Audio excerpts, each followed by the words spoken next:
And syempre guys, opo, dito naman po sa likuran ko saan ka galing nyo? Magduwa kag bula?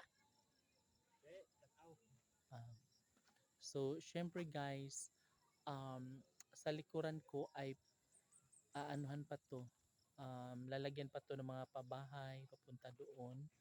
And syempre, pag ganun guys sa taas, pag doon sa taas guys, mas maraming bahay ilalagay, doble-doble. Yung double parang ganito, baliktaran. Tapos pag dito naman, single lang siya kasi malit lang yung space sa taas. Pero pag doon sa dulo guys, sobrang napakalawak doon sa dulo. Kaya marami pa talagang bahay na ilalagay doon ng todo-todo, diba? So, dito naman banda guys ay opo, ito yung maliit na space sa likuran ko. So, single lang siya. Single na pabahay. Pero pag doon sa taas guys, yan, bongga na. So anyway, huy, napakadelikado pala ito guys. Super pang-pang. Di ba?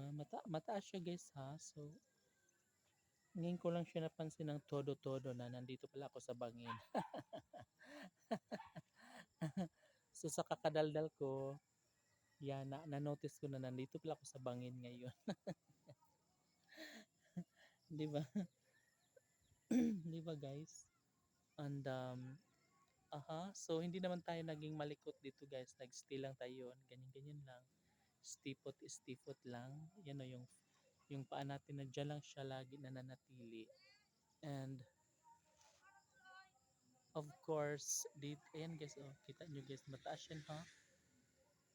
Mataas yan. Grabe. Ganyan. So, kung lasing-lasing ka, malaglag ka talaga dyan pag hindi ka mag-iingat. Diba? So, yun lang guys. Wala naman tayo ng ibang pinangarap kundi sana ay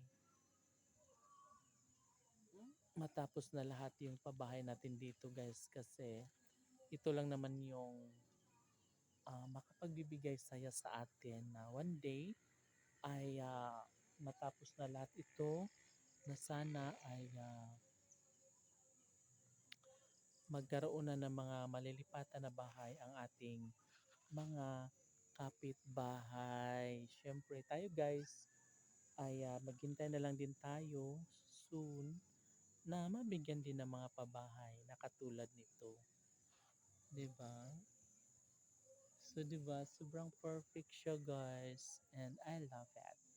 That's all. See you in my next video.